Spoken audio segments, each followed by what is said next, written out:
आपको बताया था कि कैसे एक लाइन होती है, कैसे लाइन सेगमेंट और उसके बाद पॉइंट, आफ्टर डेट मैंने उसके बाद ट्रायंगल्स के काइंड्स बताए थे।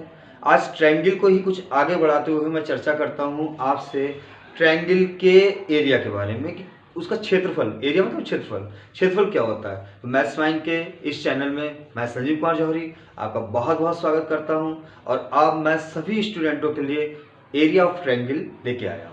तो आइए जानते हैं कि एरिया ऑफ ट्रायंगल क्या होता है। देखिए, तो ट्रायंगल का एरिया की अगर हम बात करते हैं तो एरिया हमारा क्या होता है कि एरिया हमारा जो है वो ये पार्ट हो गया जो अंदर है जो, और जो बाहर है जो इसको घेरे हुए जो बाउंड्री बनी हुई है, मकान देखे होंगे आपने।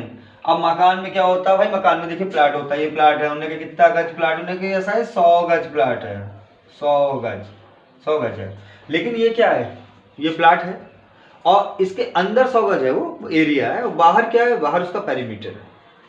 पेरीमीटर क्या होता है, पेरीमीटर होता है sum of side of any figure, this is called perimeter. तो पेरीमीटर जो है हम 100 गज या मतलब हमने जो 100 गज है वो एरिया में आ गया, और बाकी जो बाहरी साइड है कि किसी ने कहा भाई ये प्लाट जो है 20-40 का है, ठीक है 20-40 का है, तो ये क्या है, ये लेंथ और ब्रेथ को शो कर रहा है, ये पेरीमीटर की साइड है, ठीक। हालांकि इन्हीं पेरीमीटर से ही जो घिर के जो अंदर पार्ट आता है वो एरिया कहलाता है। तो एरिया, अब एरिया ट्रायंगल के हिसाब से ही होना चाहिए ना। तो ट्रायंगल का जैसे कि आपका एरिया ऑफ ट्रायंगल जो हो गया, पहला तो अगर आपका राइट एंगल है मींस 90 का एंगल है, तो इसमें आप क्या करते हैं, अगर 90 डिग्री का एंगल है तो इसमें आपका जो एरिया आ जाता है वो 1/2 बेस इंटू हाइट हो जाता है, बेस इंटू हाइट हो जाता है। बेस जिस पे कोई चीज टिकी हो यानी कि ए बी बेस, और हाइट हो गई एच, ये आपका एबीसी, ये बेस हो गया। तो फार्मूला हो गया 1/2 वी इंटू एच। जैसे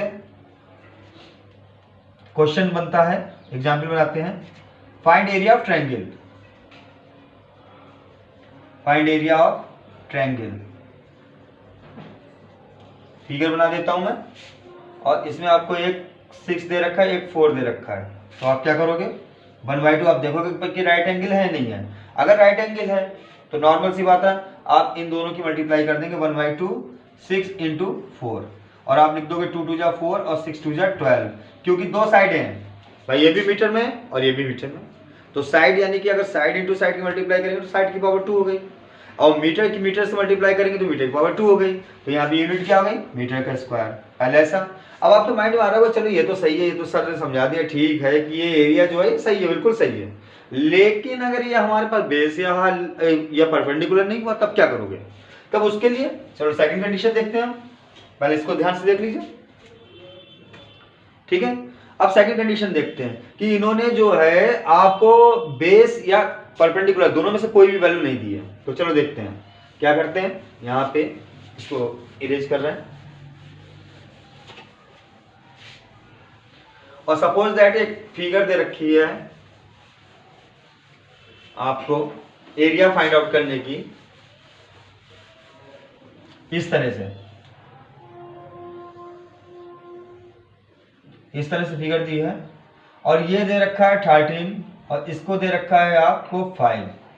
अब आपके पास बेस नहीं है, आप कहोगे भाई इसमें कौन सा फार्मूला अप्लाई होगा, आपने कहा था कि 1/2 बेस इंटू हाइट लगेगा, तो मैंने सही कहा था ना, लेकिन नहीं हो सकता कि आप लोग तो फिर भैया सही कहा था तो फिर इसका क्या होगा, ये बेस क्या होगा।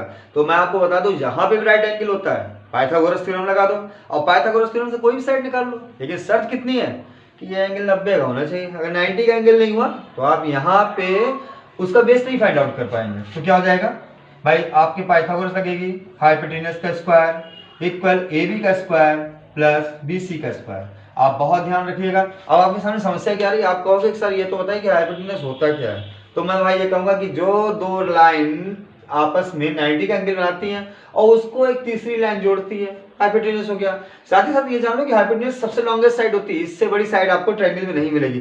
और तीसरी और चौथी इंपॉर्टेंट बात बता दी, जान लीजिए कि चाहे बेस और परपेंडिकुलर आपस में चेंज हो जाए, लेकिन अगर हाइपोटेनस बात चेंज होने की नहीं होता कभी। तो ये सबसे बड़ी साइड 13 है, हमने इसको लिख दिया 13 का स्क्वायर, बात को आगे कर रहे हैं। और यहाँ पे हो गया AB का स्क्वायर, और ये हो गया 5 का स्क्वायर। तो आपने क्या देखा 169 इक्वल AB स्क्वायर प्लस 25। तो 169 माइनस 25 इक्वल AB स्क्वायर। तो स्क्वायर जो आ जाएगा आपका अंडर रूट में आ जाएगा, और 169 से अगर 45 सब्ट्रैक्ट करते तो 144 बचता, जो कि आप जानते हैं 12 का होता है। तो आपको बेस पता चल गया 12 और मीटर मान लेते चलो, ये 12 आ गया। क्योंकि आपको तो एरिया ऑफ ट्रायंगल में जरूरत किसकी है, सिर्फ बेस और हाइट की। तो फिर एरिया ऑफ ट्रायंगल हो गया, एरिया ऑफ ट्रायंगल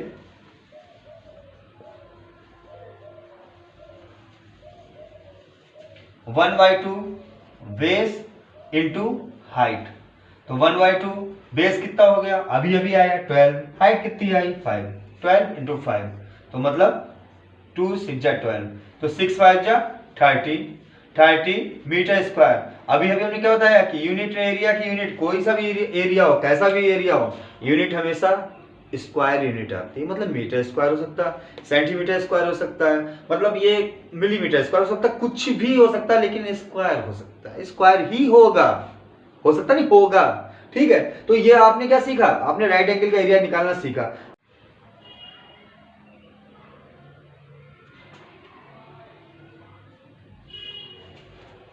तो अब आपके माइंड में आ रहा होगा कि चलो अगर साइड दे दी तो सर ने एरिया निकालना सिखा दिया, हाइपोटेन्यूज गायब है तो निकाल लेंगे, पाइथागोरस लगा देंगे, परपेंडिकुलर गायब है तो पाइथागोरस लगा देंगे। लेकिन अगर कोई साइड निकालनी हो और एरिया दिया हो तो क्या होगा।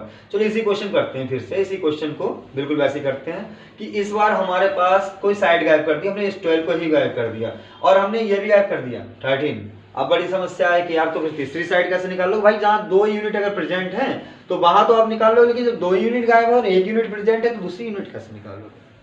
तो इन्होंने कहा है कि ऐसा है कि एक साइड जो है 5 है और एरिया, इसके बीच का एरिया जो है वो 30 मीटर स्क्वायर है सपोज दैट। तो कैसे एरिया को फाइंड आउट करोगे, तो यहाँ पे लिखेंगे, यानी आपको एरिया, देखो डेल्टा से एरिया निकाल लो, एरिया है 30 मीटर स्क्वायर, और आप यहाँ लगा दोगे area of triangle, area of triangle वो कितना हो जाएगा 1/2 बेस इंटू हाइट। और आपके पास आपसे क्या पूछा गया, आपसे यहाँ पूछा गया, मान लो हमने बता दिया कि बेस पूछा कि भाई बेस कितना होगा बताइए, कोई साइड बताइए। आपको ट्रायंगल का एरिया कितना दिया 30, आपने यहाँ पे डेल्टा जो है 30 लिख दिया इक्वल 1/2 और बेस कितना दिया आपको AB, और एक साइड आपको दे रखी है 5 अपॉन 1 कर लीजिए, क्रॉस मल्टीप्लाई कर दीजिए, 30 इंटू 2 आ गया इक्वल 5 AB आ गया। देन AB इक्वल हो जाएगा 60 अपॉन 5, तो 5 बन जा 5, 5 2 जा 10, यानी AB इक्वल हो गया 12 मीटर, 12 मीटर। तो आप देखो इस तरह से किसी भी एरिया की सहायता हेल्प से आप क्या निकाल सकते हो, आप साइड को भी फाइंड आउट कर सकते हो। आपको एरिया दिया है तो आप कोई भी साइड फाइंड आउट कर लोगे, अगर आपको साइड दी है तो कोई भी एरिया फाइंड आउट कर लोगे। लेकिन लेकिन लेकिन ये 3 बार लेकिन इसलिए लगाया है कि भाई ये राइट एंगल के लिए प्रॉपर्टीज है, राइट एंगल को फाइंड आउट कर सकते हैं। आप सोचो कि अदर नहीं, तो ठीक है नेक्स्ट वीडियो में इंतजार कीजिए, नेक्स्ट वीडियो में इससे भी बेस्ट एरिया, ऐसे ट्रायंगल का एरिया जो राइट एंगल नहीं है निकाल के दिखाएंगे, और हम आप सीखेंगे, हम भी सीखेंगे और आप भी सीखेंगे। तो मिलते हैं अगले वीडियो में, तब तक के लिए गुड बाय।